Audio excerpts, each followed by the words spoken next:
आज की कहानी में आप देखेंगे मजबूरी और गरीबी की वजह से इंसान वो भी करने को तैयार हो जाता है जो उसे खुद नहीं मंजूर होता है। लेकिन जब गरीबों के पास कुछ खोने को नहीं बचता तो एक साधारण सी महिला भी देवी बन के राक्षसों का नाश करती है और अपने दर्द को हथियार बनाकर पूरी व्यवस्था को जलाकर राख कर देती है।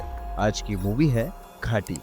कहानी की शुरुआत उड़ीसा के पूर्वी घाट की पहाड़ियों से होती है, जहां घाटी नाम का एक समुदाय रहता है। यह समुदाय गांजे की खेती के लिए और उसकी तस्करी के लिए जाना जाता है। यहाँ उगने वाला गांजा 4 अलग अलग किस्मों का होता है, जो अपनी क्वालिटी के लिए काफी ज्यादा कीमती होता है। तस्करी के दौरान घाटी के कई लोग पुलिस के हाथ भी आ चुके हैं, पर आज भी यहाँ के लोग यही काम करते हैं। एक दिन हम देखते हैं कि आंध्रा और उड़ीसा के बॉर्डर पे दोनों राज्यों की पुलिस गांजे से भरे 3 ट्रकों को पकड़ लेती है। माल के बंटवारे को लेके ये लोग आपस में ही भिड़ जाते हैं।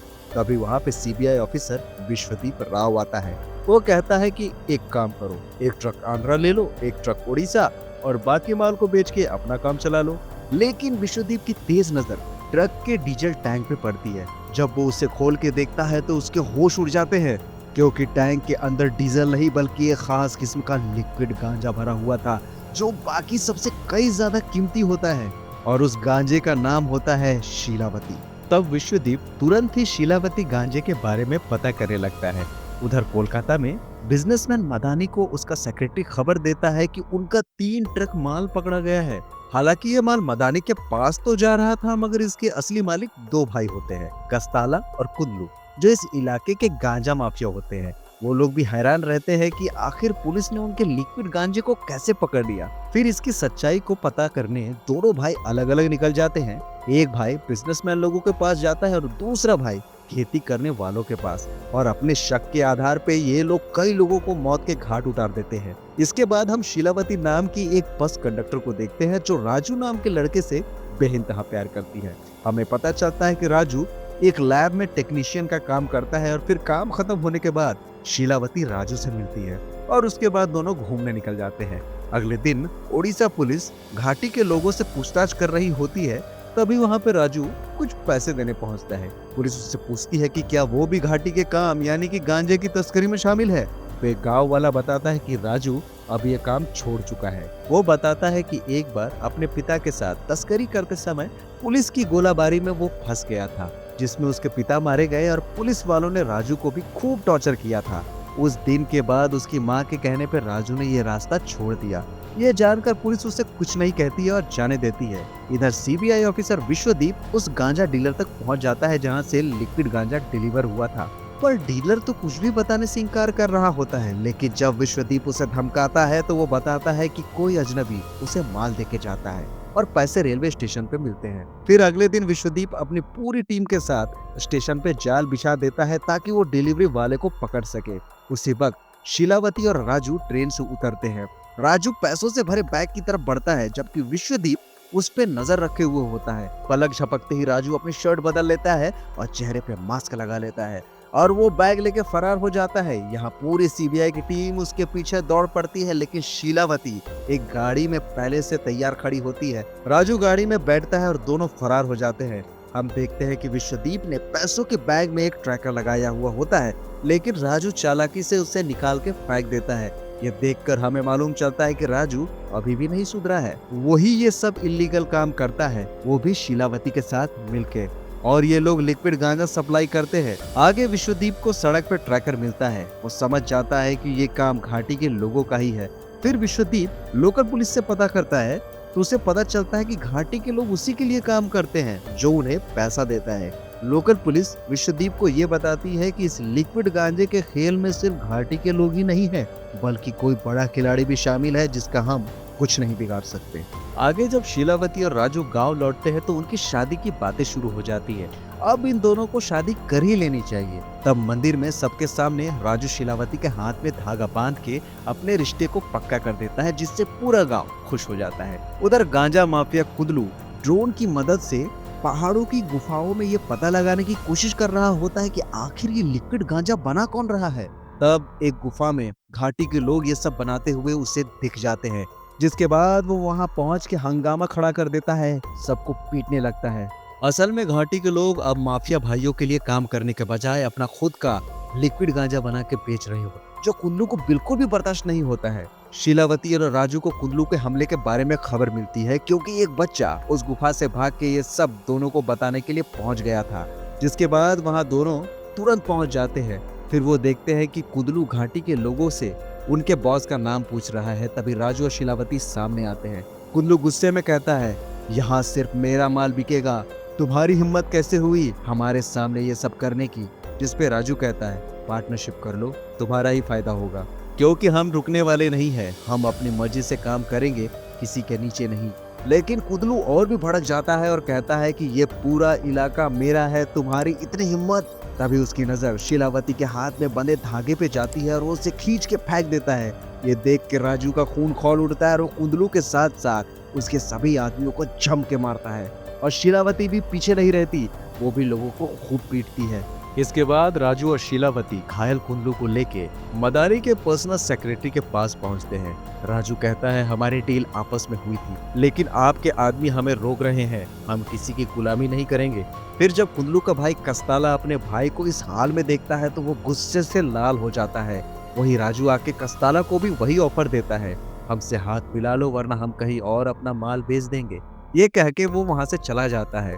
कुल्लू के दिल में पूरी तरह बदले की भावना थी राजू के लिए।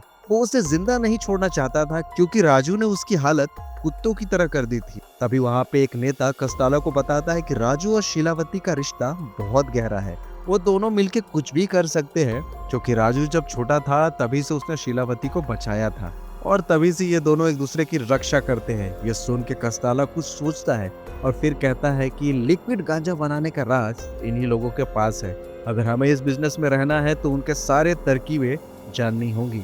ये कहकर वो घाटी के लोगों से मिलने जाता है और उनके लिक्विड गांजा बनाने के तरीकों को देख के वो बिल्कुल ही दंग रह जाता है।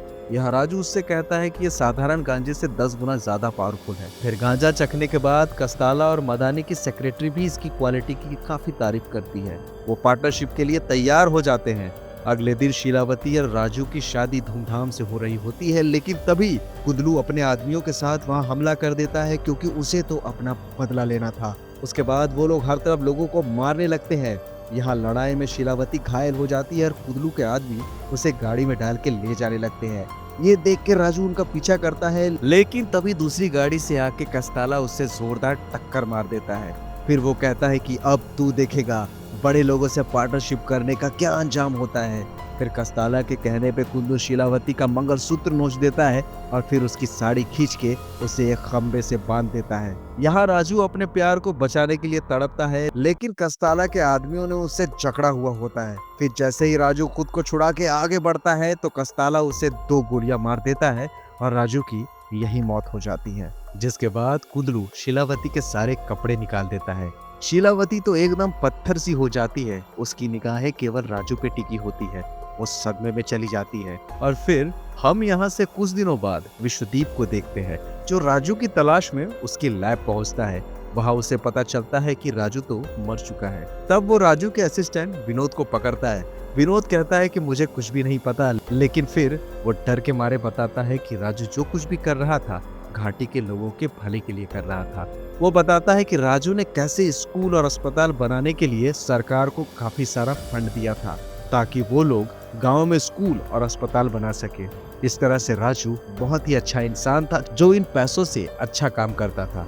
ये सुन के विश्वदीप विनोद को ले जाता है। इधर शीलावती राजू की समाधि पे जाती है क्योंकि उसे राजू के जाने का गम बर्दाश्त नहीं हो रहा था। अब यहाँ से सीन फ्लैशबैक में जाती है और हमें दिखाया जाता है कि कैसे घाटी के लोगों की गरीबी और लाचारी देख के शीलावती ने ही राजू को दोबारा ये गांजे का काम करने के लिए कहा था, क्योंकि घाटी के लोगों के बारे में कोई भी नहीं सोचता था। बड़े बड़े लोग घाटी के लोगों का बस फायदा उठा के भाग जाते थे। शीलावती का मानना था कि अगर हम खुद का बिजनेस करेंगे तो खुद के बारे में सोच पाएंगे और घाटी के लोगों के लिए कुछ कर पाएंगे। कहानी फिर से प्रेजेंट में आती है। शीलावती समाधि के सामने दोबारा जाती है और उसकी दी हुई मंगलसूत्र अपने गले में बांध लेती है और खुद को राजू की पत्नी कहती है। मंगलसूत्र पहनते वक्त वो फैसला करती है कि वो इस काम को बंद नहीं होने देगी। फिर वो तैयार होकर लिक्विड गांजा बनाने की जगह उस गुफा में पहुंचती है जहां घाटी के लोग अब कस्ताला के लिए काम कर रहे होते हैं।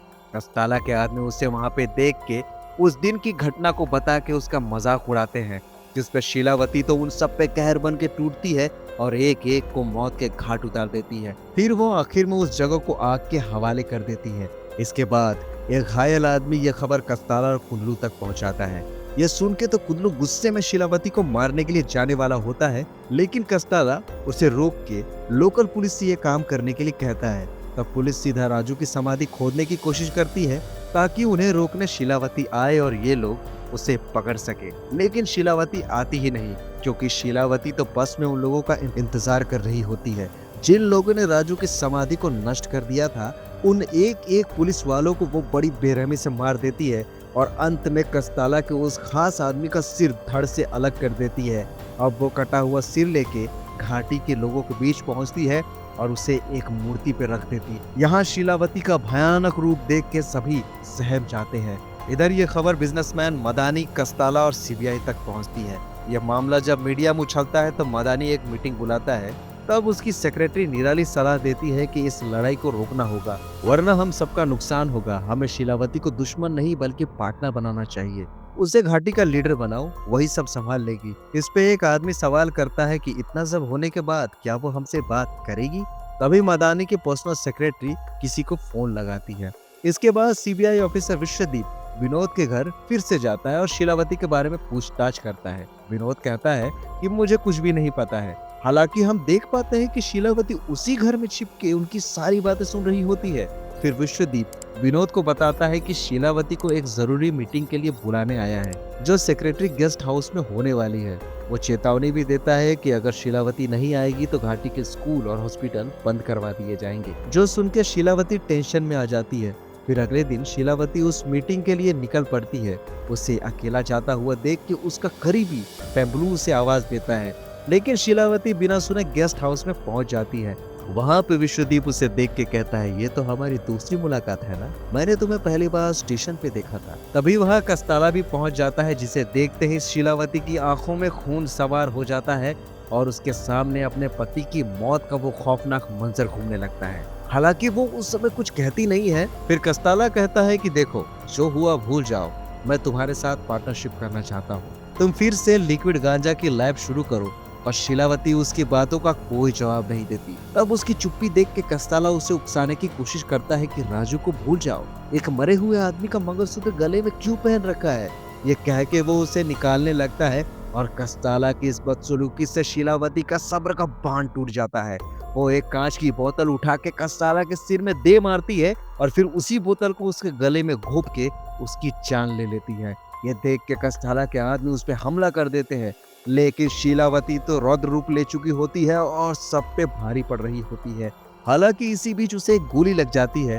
फिर वो घायल हालत में ही वहां से भागने लगती है, लेकिन कस्ताला के आदमी भी गाड़ी से उसका पीछा कर रहे होते हैं। फिर थोड़ा आगे जाते ही कस्ताला के गुंडे गाड़ी के टायर पे गोली मार के उसे पलट देते हैं। जैसे ही दो आदमी शीलावती को खत्म करने के लिए आते हैं, पेम्बलू वहां पहुंच के उन लोगों पे गोलियां बरसाने लगता है, जिसके कारण शीलावती की जान बच पाती है। वो उसे उठा के अपने साथ ले जाता है और इसके बाद हम देखते हैं कि शीलावती के शरीर से गोलियां निकाली जा रही है और यहाँ दर्द कम करने के लिए उसे गांजा भी दिया जाता है। फिर गोली निकालने के बाद पेम्बलू बेहोशी की हालत में ही शीलावती को गाड़ी से लेकर निकल जाता है। वो देखता है कि कुंदलू के आदमी हर तरफ उन्हें ही ढूंढ रहे हैं। वहीं कुंदलू अपने भाई कस्ताला का अंतिम संस्कार करके बदले की आग में चल रहा होता है। अब अगले दिन पेम्बलू शीलावती को लेके केबल कार के जरिए छत्तीसगढ़ भागने की कोशिश कर रहा होता है, लेकिन कुंदलू के आदमी वहां पहुंच जाते हैं और पेम्बलू के साथी को मार देते हैं। पेम्बलू अकेला लड़ने की कोशिश करता है, लेकिन वो लोग उसे बुरी तरह से पीट रहे होते हैं। शीलावती वहां पे बेहोश होती है। बेहोशी की हालत में शीलावती को राजू की आवाज सुनाई देती है। शीलावती राजू से कहती है, तुम्हारी मौत के बाद मेरा दिमाग नहीं काम कर रहा है, मैं बस सबको मारना ही चाह रही हूँ। तभी राजू उसे हिम्मत देता है, तुम जो कर रही हो बिल्कुल सही कर रही हो। अब तुम्हें ही घाटी के लोगों के बारे में सोचना है, उनका फ्यूचर बनाना है। अब तुम्हें सब कुछ संभालना है। ये सुनते ही शीलावती की आंखें खुल जाती है। वो एक तूफान की तरह उन पे टूट पड़ती है और यहाँ वो कत्लेआम मचा देती है। तब एक आदमी किसी तरह बच के कुंदलू के पास पहुंचता है और कांपते हुए कहता है, हमने जिस शिलावती के कपड़े उतारे थे, ये वो शिलावती तो नहीं है, ये तो कोई राक्षसी बन चुकी है। ये सुनते ही कुदलू को गुस्सा आता है और वो अपने ही आदमी को मार देता है। वो कहता है कि तू शिलावती की तारीफ क्यों कर रहा है। इधर शिलावती घाटी लौट के लोगों से कह रही होती है कि उन्हें गांजे का काम छोड़ना होगा, क्योंकि ये उनके परिवार और बच्चों को बर्बाद कर रहा है। लेकिन गांव वाले डर के मारे उल्टा उसी से कहते हैं कि अगर हम ये काम छोड़ देंगे तो कुदलू हमें मार डालेगा, हम खुद भूखे भी मर जाएंगे। हालांकि अब भी शिलावती गांव की औरतों को समझाती है कि उन्हें अपने बच्चों के भविष्य के लिए यह जहर खत्म करना होगा। इधर जब कुदलू को पता चलता है कि शिलावती लोगों को भड़का रही है तो वो गुस्से में गांव के स्कूल को जलवा देता है। उसी रात जब शिलावती फिर लोगों को समझाने की कोशिश कर रही होती है, तभी वहां कस्ताला का एक पुराना दुश्मन आता है। वो शिलावती से कहता है कि कस्ताला ने मेरे बेटे को मारा था और तुमने उसे मार के मेरा बदला लिया है। मैं अब तुम्हारे साथ हूँ, हम मिल के इस धंधे को आगे बढ़ाएंगे। जिस पे शिलावती कहती है कि तुम्हारा बेटा भी इसी गांजे की वजह से मरा था, हमें इस गांजे को ही खत्म करना होगा। आज से इस घाटी में गांजे की ना तो खेती होगी और ना ही तस्करी। ये सुन के कोई उसे कुछ नहीं बोल पाता। फिर अगले दिन शिलावती सभी को प्यार से समझाती है कि वो गांजे की जगह फसल उगाएंगे ताकि उनकी अगली पीढ़ी एक स्वस्थ जीवन जी सके। ये देख के कुदलू का गुस्सा और बढ़ता जाता है। वो बस शिलावती को किसी भी तरह मारना चाहता है। अब एक दिन विश्वदीप एक ढाबे में शिलावती को घेर लेता है, लेकिन शिलावती के चाहने वाले उल्टा उसकी टीम को ही बंदी बना लेते हैं। तब विश्वदीप उसके पास बैठ के कहता है कि पहले तुम गांजे के पक्ष में थी, अब उसके खिलाफ हो गई हो, ऐसा क्यों? शिलावती कहती है कि मैं सिर्फ घाटी के लोगों के लिए लड़ रही हूँ, जो सही है मैं वही करूंगी और मेरे बीच में जो कोई आएगा वो मारा जाएगा। इस पे विश्वदीप एक चौंकाने वाली बात बताता है। वो कहता है कि तुम्हारे पास जो बंदूक है ना, वो मेरी है। जब तुम्हें दुश्मन ने घेर लिया था, तुम बेहोशी की हालत में थी, तब मैंने ही तुम्हें बचाया था। यह सुनकर शिलावती चौंक जाती है। आगे विश्वदीप कहता है कि हमें लिक्विड गांजे की सप्लाई करनी चाहिए, लेकिन शिलावती साफ मना कर देती है। वो कहती है कि मैं अब इस धंधे में नहीं उतरने वाली। उधर कुंदलू घाटी में पहुंच के सबको गांजा डिलीवरी करने का हुक्म देता है और जब लोग मना करते हैं तो वो कई लोगों को बेरहमी से मार देता है। फिर जब शिलावती वहां पहुंचती है तो खून और लाशें देख के वो टूट जाती है। उसे पता चलता है कि कुंदलू बाकी लोगों को जबरदस्ती अपने साथ ले गया है। इसके बाद शिलावती अपने लोगों के साथ सीधा कुंदलू के अड्डे पे पहुंचती है, जहां से माल सप्लाई हो रहा होता है। और शिलावती उसके सामने आके घाटी के लोगों से कहती है कि अब मुकाबला करने का समय आ गया है। वहां के लोग तो पहले से डरे हुए थे। तब शिलावती कुंदलू के आदमियों को मारने लगती है और घाटी के लोगों को हिम्मत देती है। यह सब सुन के लोगों का जमीर जाग जाता है और वो गांजे के बोरे फेंक के कुंदलू की सेना से भिड़ जाते हैं। तभी शिलावती के इशारे पर एक एक करके वहां पे बम फटते हैं, जो उन्होंने वहां पे पहले से लगा रखे थे, और कुंदलू के गांजे से भरे कंटेनर तबाह हो जाते हैं। फिर घाटी के लोग कुंदलू के सभी आदमियों को मार डालते हैं और फिर शिलावती और कुंदलू के बीच भयंकर लड़ाई होती है। तब शिलावती कुंदलू को खूब मारती है और उसके कपड़े फाड़ के उसे आग में फेंक देती है। कुंदलू तड़प तड़प के मर जाता है। सब मिलके गांजे की पूरी फसल को आग लगा देते हैं और विश्वदीप भी बचे हुए गांजे को भी जला देता है, क्योंकि वो भी अब लोगों का भला करना चाह रहा होता है। इधर मदानी को फोन के जरिए पता चलता है कि घाटी में अब कोई गांजा नहीं रहा, पूरा पहाड़ जल रहा है। ये सुन के मदानी हैरान हो जाता है, यानी कि अब शिलावती घाटी के लोगों को सही राह पे चलाएगी, एक आम इंसान की तरह खेती करना सिखाएगी, बच्चों को स्कूल भेजेगी और बहुत सारे अच्छे काम करेगी। और इसके साथ ही ये मूवी यहीं पे खत्म होती है दोस्तों। तो दोस्तों, देखा आप लोगों ने, जब शिलावती के पास होने को कुछ नहीं बचा तो उसने हथियार उठा लिया और फिर शुरू हुआ ऐसा बदला कि सैकड़ों की उसने गर्दन ही उड़ा दी। मगर दोस्तों, अंत में उसे भी समझ में आया कि बदले की आग कभी नहीं बुझती, इसीलिए गांजे को बंद करके जंगल को ही आग लगा दिया और सबकी भलाई के लिए काम करने लगी। तो उम्मीद है मुझे आपको ये बेहतरीन मूवी जरूर पसंद आई होगी। अगर आई है तो वीडियो को लाइक कीजिए, शेयर कीजिए और चैनल को सब्सक्राइब जरूर कीजिए, ताकि ऐसे ही बेहतरीन वीडियोस आप तक पहुंचते रहे। तो मिलते हैं ऐसे ही किसी और बेहतरीन वीडियो के साथ। तब तक के लिए thank you very much for watching. Keep watching, watch on point.